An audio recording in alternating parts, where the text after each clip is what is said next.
Seeking out the sunshine, busy living sober. Hope is growing inside, busy living sober. Welcome to your new life, busy living sober.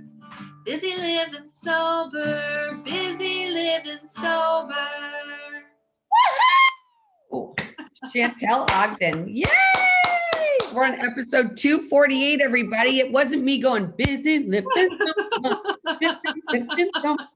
Shantell did it for us. Thank you so much. That was beautiful. Well, I have to get a copy. I'm gonna have to get a copy. Okay, yeah, absolutely. I'll send you one. You're beautiful. How long have you been playing music? Oh, it feels like forever. I guess I started playing piano when I was a kid, and then the real story of why I picked up guitar was that there were some really cute guys in college, then they all played guitar, and I was like, I gotta start with that instrument. It's portable and there's cute guys. So that's the real truth. I don't know that I've ever told the real truth about why I started playing guitar, but that's the backstory. It's always the guys, isn't it? It's always those darn men. Yeah. Oh my gosh, they get us to do so many things. And you were around a lot of alcoholism when you were growing up. Yeah, so in my family, both on my mom's and my dad's side, there was a lot of just a lot of problems with addictive behaviors and drugs and alcohol, and it it was varying degrees, and I remember going to a lot of different funerals and just being really struck by what a big problem it was in my family. And my mom said, when I was thinking about doing this project, she said, well, everybody that you know who's an addict is in the cemetery. And unfortunately, in my family and a lot of families, that is a sad reality. As you know, we were just talking about before the episode, how sad it is and how tragic it is that people will often lose their lives to addiction of drugs and alcohol. It's really scary. I mean, a friend of mine's sister just passed away, and to Susie and Susie's family, we send out prayers because she's in heaven, I hope, today. But it's such a horrendous disease. And knowing this horrendous disease is out there and so many people have been afflicted by it, you decided to start this project and this album. Tell us about it. I did. So as a songwriter, I think it's important to be honest about your experiences. And I had written, so I've been writing songs for almost 20 years. And, I'd written several different songs over the years about addiction and about battling the demons inside and rediscovering who you are, and some of those themes that are part of that journey, right? From kind of getting to a place that you don't want to hurt anymore to healing, just that journey of healing. And so when COVID hit, and I obviously everything in Nashville where I live shut down, and touring was not happening, live music wasn't happening, and I kept thinking about something my grandpa used to say, and that is that really there's nothing so bad that something good can't come from it. And I thought a lot about, well, what's going to be the good for me, and what can I do good in this period of time. And so this project that has been on my heart for a while, and writing these stories and this journey of, it's called One Step Closer, Songs to Recover By, just really came to the top of my heart. And I sat down with some friends of mine who have personally gone through the journey of addiction recovery, and we wrote some songs together, and I had some songs that I had written previously, and went out to a wonderful community of friends and supporters of my musical journey, and they were so kind in funding this project, and not only funding the recording of it, but funding a way to share it with the world. And we've been donating, to date, more than 500 albums have been donated to recovery centers across the US, so that the music's actually reaching those who are in recovery programs. And that's really, those are the hearts and homes that need to hear this project. I love your video. Oh, thank you. Thank you. Yes, Thank I you. love that. I love the caricatures and how they come to life. It's just, it's beautiful because I believe that music transcends us, right? It takes us to a different space when we're feeling like, oh my gosh, I can't get out of this. But then you turn something on and tell us about that. So I think you're spot on. I mean, music is something that is really connecting for people. I think through music, it gives us a way to discover how we feel. I mean, I think everybody's had that experience. You're driving down the road and you flip on the radio and you're like, oh, that song describes exactly how I felt when this happened, or that's exactly how I feel now. And I haven't been able to put words to it, but that's what I feel. And so I think music is a way to really reflect on our own experiences as humans. And it's one of the things I love about the recovery community. In fact, so I play locally at some recovery places here in Nashville. And one of the things I love about it is it is humanity at its most real and raw. Mhm. And you can look out and see people who are in very fragile places and they're wanting to get stronger, right? And they're all there for this purpose. And it's really, to me, it's like walking on holy ground. I mean, we all have ways that we struggle and that we experience pain, and for some it's an addiction journey, for others it's healing from abusive relationships. I mean, we're all recovering from something, as they say, and so much of the journey that we take is um it's about kind of discovering who we are, dealing with our trauma, as you pointed out in a recent episode, not looking at ourselves with so much judgment and shame, and being more accepting and loving of ourselves. And when we do that, we can be that for other people too, like you are, and like you encourage people to be on the show. Well, I love it because for one, it helps.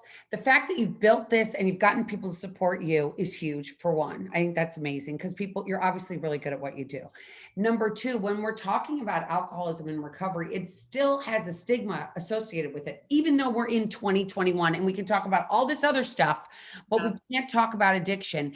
And we still say, oh my God, they're an addict. Oh my Mhm. God.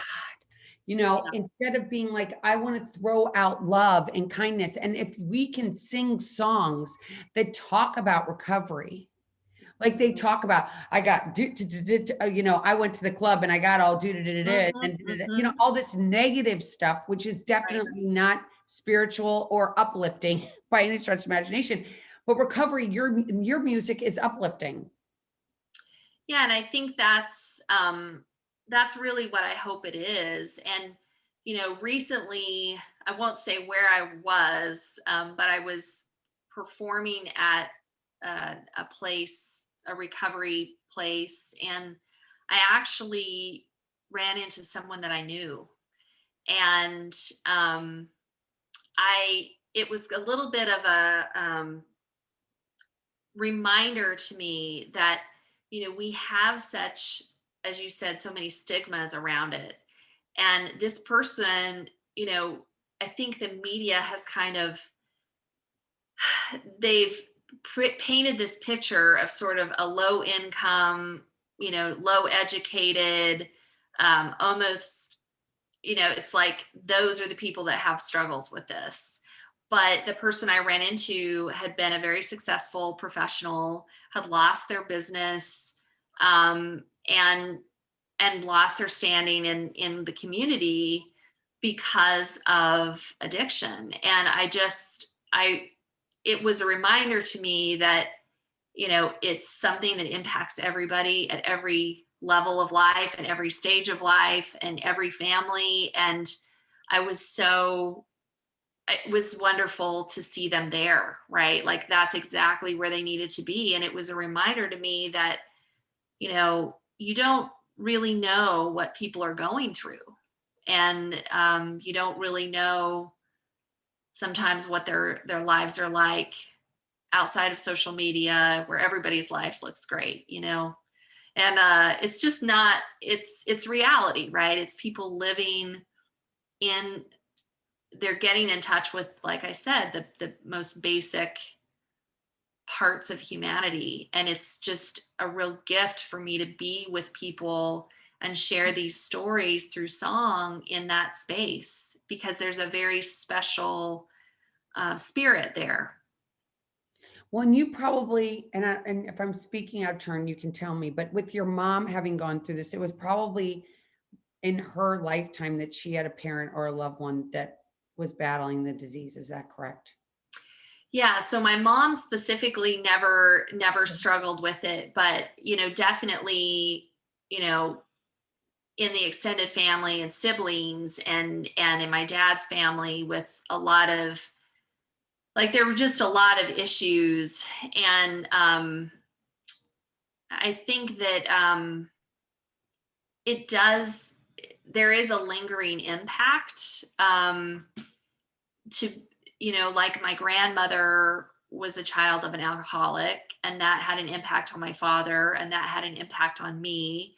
And there's a really interesting study that is, it talks about how essentially what what goes on, it's called in utero, and it's basically about how when children are born, not only do they take on physical characteristics of their parents, but they also take on the emotional traumas. And Mm, so we're almost born with mm, this emotional residue, right? And um the things that kind of go through families generationally. And I mean, there is a lasting impact there, and there's also a predisposition to it, right? So the people in my family, both sides of the family, very sensitive people, but not very good at communication, right? So they just folded in on themselves, and that became a way of numbing out, for many of them. So it's an interesting thing how it impacts others, and how it influences families. Um, I have one song on the album specifically about, it's called "Who Comes First," and it's the perspective of someone in a relationship with someone who's an alcoholic. And the mm. whole premise of the song is really that they're watching this person, and as the story unfolds, you think that they're like having an affair, right? But really, you realize that the relationship that they're watching is their relationship with alcohol, and how that is coming first, instead of the love and the relationship with the person that they love. So there's, even though it is something that people do to themselves, there's nobody's an island, and it has an impact on their loved ones and their families. It's huge. It's huge. And I love that you're bringing the family involved because you are obviously were affected in some ways by the family. Even if it wasn't directly to you, you had the effects happen to you. Did you end up picking up a drink when you were, did you drink when you were younger? So so I had a small time in in high school where I experimented a little bit, but I just had seen so much of it that it's kind of like I saw way more of the dark side of it, and not like the party woo woo, this is fantastic side of it. So my experimentation was very short, and I just made a decision based on what I had seen, like this is not a good path for me to go down. So I pretty much just said, like, this is not something that I'm going to do. And so since I graduated from high school, I haven't gone there. um And for me, that's the best way. So I'm probably actually in that way, like that's another reason I like to be around people who are in recovery is because, you know, I don't drink either. So, you know, we can all enjoy our nice, you know, San Pellegrinos or whatever together. Uh, Well, I want to say kudos to your mom and your dad because I think that there's so many generations that they don't talk about it. mhm. And then it gets passed down in the shameful way Yeah. instead of a way of healing. And I think that for one, I say kudos to mom and dad, yay, mom and dad, because I think if we talk about it more and we talk about it just the way it was presented to you as a child, like this is where it takes you, and it's not pretty. And we Mhm. know it's a family disease. So it can be passed on to you, and you better watch out. And that, I'm a real believer in that. I talk to my kids about it. I have since the minute they were born. We have this open communication that if there is a problem, please reach out to mom. And when we get into the media and talking about things and singing, it's just amazing. I love that you're talking about it in an open forum and bringing this into recovery centers because hopefully family members will hear the music. Yeah, and it's so much. I mean, there are a couple songs that are specific to the story of addiction, like One Step Closer, very much kind of aligns with the 12-step process. It has several of the steps in it. Church at the End of Trouble Road is you've talked about, you know, discovering your higher power, right? Or God or the universe or whatever you think is that higher power, higher purpose piece.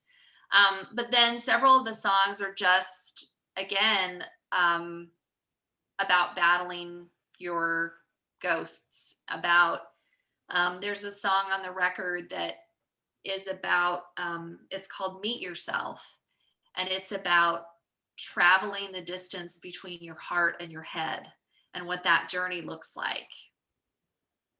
And there's another song on the record about community called Hand Up. You know, we can be a hand up, we can give a hand up. But I always think about, you know, that concept of like being on an airplane. You got to get your own mask on before you can help somebody else. And I was really touched by the story you shared recently about you know, going to an AA meeting and seeing sort of the God wink of somebody who had traveled a similar path and was struggling, and how that was um, just a just a real reminder to you about the journey. And I think that and how that was inspiring to you to remind you why it's so important that you're doing the work that you are. And it's interesting because, that for me was a God wink because I don't believe in coincidences anymore. And I don't believe in, I think that we need to come together as in our country as a community to lift up the addict instead of push them down. Because during these times of COVID, it has been really terrible for a lot of people because you're alone. And being alone is hard, right? Because you've got these thoughts that aren't really the truth, but you want to believe that you're like, oh no, but it's true. My head's saying this, but it's not true. It's So I'm just going to share this because I thought it was so funny and so spot on at the same time. I was listening to a leadership podcast recently, and it had nothing to do with addiction, but the woman on it was talking about she calls the voices in her head the itty bitty shitty committee. And I thought it was so funny, but she said it's the voices in her head that tell her, like, you can't do this, you shouldn't speak up, you know, don't challenge authority, don't, you're, especially for women, like, you're a woman, you shouldn't rock the boat here. And I think about that concept, like we all have that little bitty shitty committee inside of us that like is the voices in our head. And I think that um it's that adage of like fear can be in the car but it can't be the driver, and that's making peace with those voices in your head is a big deal for everybody. And tell me this, how many people come up to you and say, "Are you in recovery yourself?" I think a lot of people assume that, Yeah. and I was talking to somebody who'd been in the recovery community for 40 years, and he hadn't personally been through addiction himself either, and he said, you shouldn't feel bad about it, right? This is Everybody has a different perspective, and um, he said your perspective is different than another person's, but it doesn't mean that you don't have experiences and that you don't that this isn't an important thing to share with people. And I think that the music piece, I mean, there's tons of famous musicians who um, you know have been through recovery themselves and who talk about recovery, and they have a different perspective. um, but I don't know many of them that are writing songs about recovery. And, I will, as a songwriter, approach topics that maybe aren't very savory for other writers. And that's just who I am. I'm kind of like one of those, let's let's be honest about this, right? Let's not sugarcoat it. Let's not pretend that all there is the party song, right? And Nashville's, a lot of the country trends now, and it's like all about the party and the whatever. Well, that's not the whole story.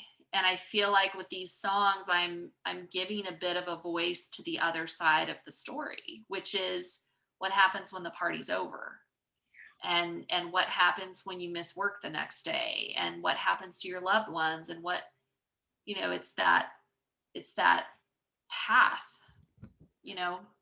So now that we're opening up in the world, Mhm. are you gonna go out on tour? Yeah, so I'm hoping to actually later this year do some more touring at recovery centers. So I'm working on building out a tour to do, and um, I'm excited. I love performing with people live. It's just fun to. There's a different connection that you build with the audience, and I love that. That feeling that's there is really special. So I always feel really lucky to record. Oh, okay. I always feel lucky when I get to play live, and I also feel lucky to record music and share that way. So, I think people also need to hear you that aren't in recovery centers. Don't you think? well, so this is one album. I mean, I would love people to go listen to some of my other music as well, because I have many albums out there. I have music on TV has also been really fun to have some songs that I've written that I'm not necessarily performing. So if people are interested, they could go to my website, which is just shantellogden.com. So it's Shantell. Ogden is Ogden.com. And there's tons of information. And I also wanted to just let your listeners know, if they will message me on my website and mention that they heard this episode and send me their address, I'll send them a free CD. So if they're interested in the album, I would love to share it with them. And of course, it's on all the streaming platforms. But if they would like a physical copy of it to share or to have themselves, just message through the website and send me the address, and I'll mail you one. I love that. And I'm going to have a link to what you sent me earlier with the YouTube video in it as well. I will have that on with the bio with this to go on my website, and you'll find it all on Spotify, YouTube, and iTunes. Yeah. So exciting. Thank you so much, Shantell, for coming on today. Thank you. I love your energy. I love that you're having important conversations on this podcast, and you're spreading so much truth and love to people. So thank you for the work that you do. And just, I appreciate the opportunity to share. Thank you so much. Now are we gonna sing again? Are we gonna sing a little? I can't Yeah, sing. we We all can. know that Bizzy can't sing, so I always go, and, until next time. Yeah, we can. Do you Keep, want to do the echoes of Busy Living Sober? And yeah. I'll sing the line. Okay.